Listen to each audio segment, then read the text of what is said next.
panggil saya coach ya. Iya. Posisinya coach.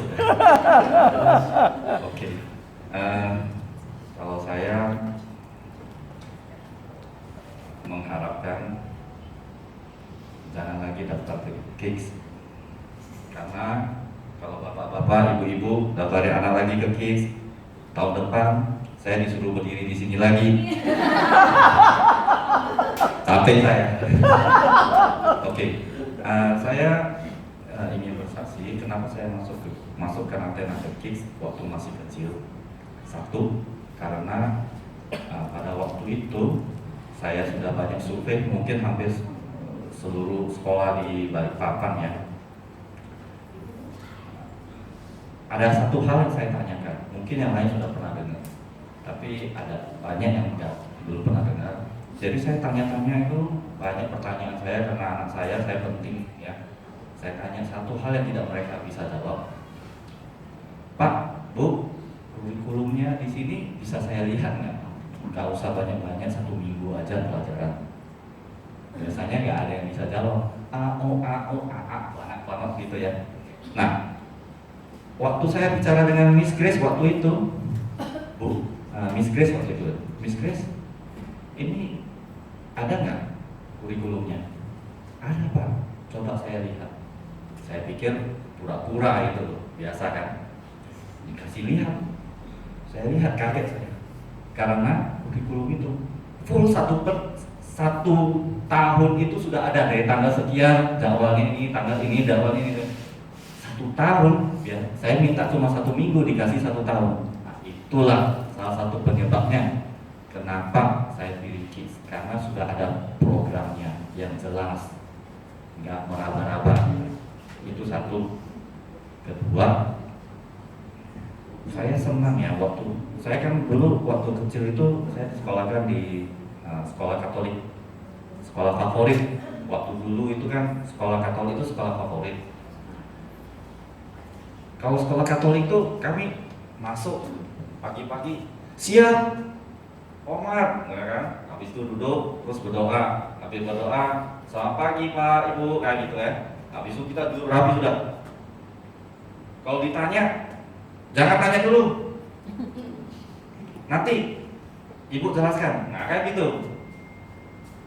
Karena itu saya gak mau lagi cari sekolah yang kayak gitu. Aduh, kalau kayak gitu mah saya gak mau lagi. Anak saya nanti kalau mau nanya takut-takut nih.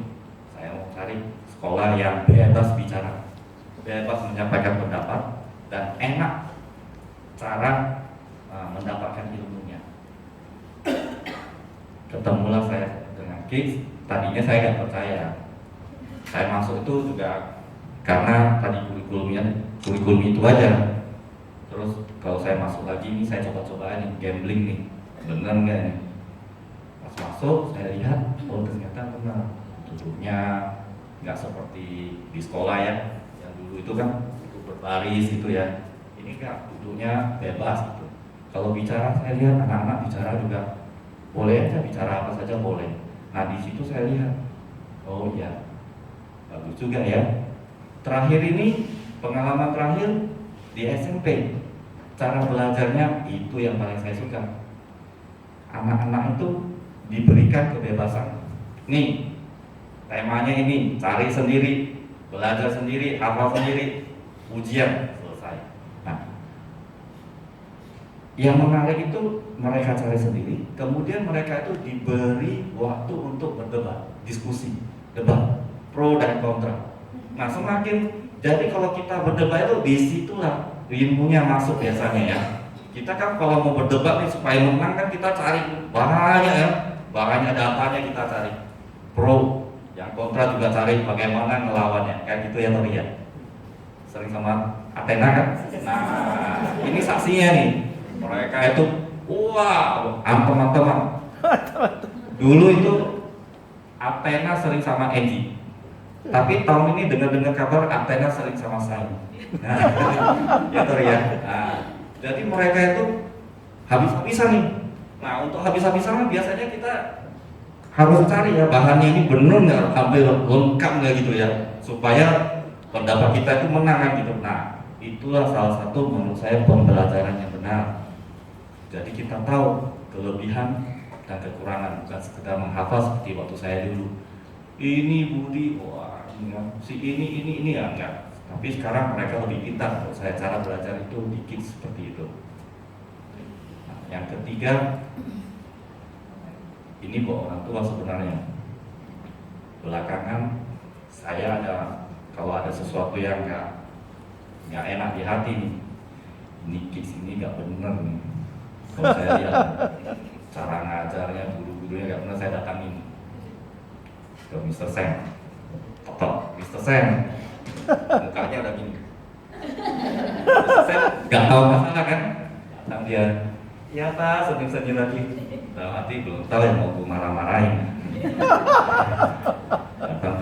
Berhubung dia udah iya Pak, silakan duduk, udah makan belum Pak? Jadinya kita juga iya, udahlah jangan dimarahin, udah baik kok gitu. Jadi kita ngobrolnya lama. Mr. Sam, saya begini, saya gak suka yang gini. Iya Pak. Saya begini, saya gini. Iya Pak. Terus udah lama-lama Mr. Sam ngomong gini, Pak, saya bisa aja loh kalau dibalas.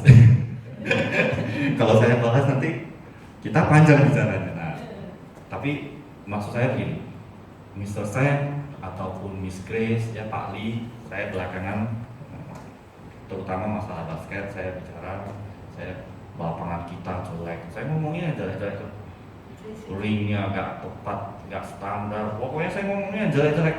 Nih lihat, kata Miss Grace sama saya, Pak, kenapa gak sekali aja ngomongin di SEA Games?